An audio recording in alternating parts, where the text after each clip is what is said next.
কিন্তু এই নিয়ে চরম তোড়জোড় শুরু হয়ে গিয়েছে। সুপ্রিম কোর্টের নির্দেশকে মান্যতা নিয়ে এই মুহূর্তে সবথেকে বড় এবং সবথেকে ব্রেকিং খবর চলে এলো। আগামী 1 সপ্তাহের মধ্যে মিটিয়ে দেওয়া হতে পারে পেনশনারদের সমস্ত বকেয়া টাকা। হ্যাঁ, নবান্নের অন্দরে কিন্তু এই নিয়ে চরম তোড়জোড় শুরু হয়ে গিয়েছে। সুপ্রিম কোর্টের নির্দেশকে মান্যতা দিয়ে ইতিমধ্যেই শুক্রবারে একাংশের অ্যাকাউন্টে 2008 থেকে 2015 সালের বকেয়া টাকা ঢুকতে শুরু করেছে। কিন্তু বাকিরা কবে পাবেন? সংগ্রামী যৌথ মঞ্চের 1 সপ্তাহের ডেডলাইনের পর নবান্ন ঠিক কি সিদ্ধান্ত নিতে চলেছে, আর আগামী 22 জুনের বাজেটে কর্মরত কর্মচারীদের জন্যই বা কি বড় চমক আসতে পারে, সমস্ত কিছু আজ প্রমাণ সহ আপনাদের সামনে তুলে ধরবো। ভিডিওটি 1 সেকেন্ডও স্কিপ না করে পুরোটা দেখুন, কারণ আজকের তথ্যগুলো আপনার অধিকারের সাথে সরাসরি যুক্ত।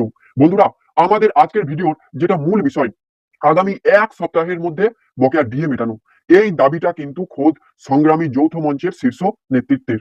সোমবার নবান্নে যে অত্যন্ত গুরুত্বপূর্ণ বৈঠকটি হয়ে গেল, তারপর যৌথ মঞ্চের অন্যতম প্রধান নেতা ভাস্কর ঘোষ স্পষ্ট জানিয়েছেন যে পেনশনারদের বকেয়া আগামী 1 সপ্তাহের মধ্যে মেটানোর একটা প্রবল সম্ভাবনা তৈরি হয়েছে এবং সরকারও সেই পথেই হাঁটার তোড়জোড় করেছে। এখন প্রশ্ন হচ্ছে, হঠাৎ করে সরকারের এই তোড়জোড় কেন? কেন শুক্রবার থেকেই তড়িঘড়ি একাংশের অ্যাকাউন্টে টাকা পাঠানো শুরু হলো? এর সোজা উত্তর হলো আইনি চাপ এবং সুপ্রিম কোর্টের অবমাননার ভয়। রাজ্য সরকার খুব ভালো করেই জানেন যে ডিএ মামলাটি দেশের সর্বোচ্চ আদালতে রয়েছে। আদালতের পরবর্তী শুনানির আগে যদি সরকার পেনশনারদের এই বকেয়া টাকা মিটিয়ে দেওয়ার কাজটা অনেকটা এগিয়ে রাখতে চায়, তবে আইনি লড়াইয়ে তারা কিছুটা হলেও স্বস্তি পাবে।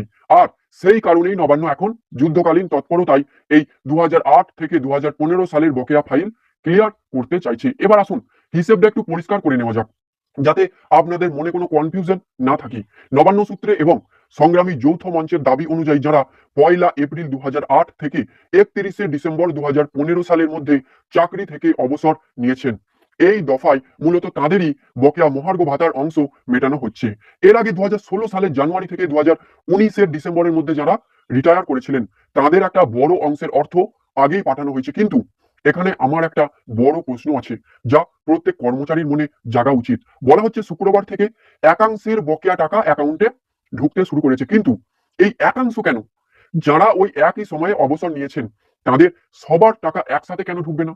আজ ডিজিটাল ইন্ডিয়ার যুগ, যেখানে সমস্ত ট্রেজারি অনলাইন, সেখানে একটা লিস্ট ধরে সবার অ্যাকাউন্টে একসাথে টাকা পাঠানো কি খুব কঠিন কাজ? সংগ্রামী যৌথ মঞ্চ যে 1 সপ্তাহের ডেডলাইন দিয়েছে, তার মানে হলো আগামী 1 সপ্তাহের মধ্যে যেন রাজ্যের প্রতিটি যোগ্য পেনশনভোগীর অ্যাকাউন্টে এই বকেয়া টাকা ক্রেডিট হয়। ধাপে ধাপে দেওয়ার নামে যেন আর সময় নষ্ট করা হয় না। এবার কথা বলা যাক সোমবারের সেই হাই প্রোফাইল নবান্ন বৈঠক নিয়ে। সংগ্রামী যৌথ মঞ্চের কর্মচারী এবং সংগঠনগুলোর সাথে বৈঠকের পর ভাস্কর ঘোষ সংবাদ মাধ্যমের সামনে এসে আরো একটি মস্ত বড় তথ্য ফাঁস করেছেন। তিনি জানিয়েছেন, মুখ্যমন্ত্রী তাদের আশ্বস্ত করেছেন যে ডিএ সংক্রান্ত বিষয়ে সুপ্রিম কোর্ট আগামী দিনে যে নির্দেশই দেবে, রাজ্য সরকার তা সম্পূর্ণভাবে এবং অক্ষরে অক্ষরে মেনে চলবে। বন্ধুরা, এই আশ্বাসটা কিন্তু হেলাফেলা করার মতো নয়। এতদিন ধরে রাজ্য সরকারের তরফ থেকে আর্থিক অনটন বা ফান্ডের অভাবের কথা বলা হতো, কিন্তু এখন সরাসরি সুপ্রিম কোর্টের নির্দেশ মেনে নেওয়ার কথা ঘোষণা করার অর্থ হলো সরকারও বুঝতে পেরেছে যে আইনিভাবে কর্মচারীদের এই ন্যায্য পাওনা আর বেশি দিন আটকে রাখা যাবে না। কর্মচারীরা তো সরকারের কাছে কোনো অনুদান বা দয়া ভিক্ষা করছেন না, তারা তাদের নিজেদের কষ্টের উপার্জিত বকেয়া দিয়ে চাইছেন। আর নবান্নের এই নমনীয় মনোভাব প্রমাণ করেছে যে কর্মচারীদের দীর্ঘদিনের আন্দোলনের একটা নৈতিক জয় কিন্তু আসতে শুরু করেছে। এবার আসছি ভিডিওর সবথেকে গুরুত্বপূর্ণ এবং ভাইটাল পার্টে। ভাস্কর ঘোষ ইঙ্গিত দিয়েছেন যে আগামী রাজ্য বাজেটে ডিএ নিয়ে বড় কোনো খবর বা বড় ঘোষণা আসতে পারে। আর খোদ নবান্ন সূত্রের খবর, আগামী 22 জুন যে রাজ্য বাজেট পেশ হতে চলেছে, সেখানে নাকি সরকারি কর্মচারীদের জন্য একাধিক গুরুত্বপূর্ণ ঘোষণা থাকতে পারে। তাহলে এই 22 জুনের বাজেটে কর্মচারীদের আসল প্রাপ্তি কি হওয়া উচিত? একটু তলিয়ে ভাবুন। প্রথমত, শুধু পেনশনারদের বকেয়া মেটালেই হবে না। বর্তমানে যারা কর্মরত কর্মচারী, যারা দিন রাত সরকারি দপ্তরগুলো সচল রাখছেন, তাদের বকেয়া বা এরিয়ার মেটানোর স্পষ্ট রোডম্যাপ এই বাজেটে থাকতে হবে। দ্বিতীয়ত, কেন্দ্রের সঙ্গে রাজ্যের ডিএর যে বিশাল ফারাক বা গ্যাপ তৈরি হয়ে রয়েছে, তা মেটানোর জন্য এই বাজেটে বড় সড়ো ফান্ড রিলিজের ঘোষণা করতে হবে। কোনো নামমাত্র 4% বা 5% ডিএ দিয়ে কর্মচারীদের মুখ বন্ধ করা যাবে না। আগামী 22 জুনের বাজেটে কর্মচারীদের জন্য কি কি ঘোষণা করা হয়, সেদিকে নজর থাকবে আমাদের সবার। যদি এই বাজেটেও কর্মচারীদের ঠকানো হয়, তবে কিন্তু আগামী দিনে আন্দোলন আরো তীব্র রূপ নেবে। তো বন্ধুরা, আপনাদের কি মনে হয়, নবান্ন কি সত্যি আগামী 1 সপ্তাহের মধ্যে সমস্ত পেনশনারদের বকেয়া মেটাতে পারবে? আর 22শে জুনের বাজেটে আপনাদের প্রধান দাবি কি?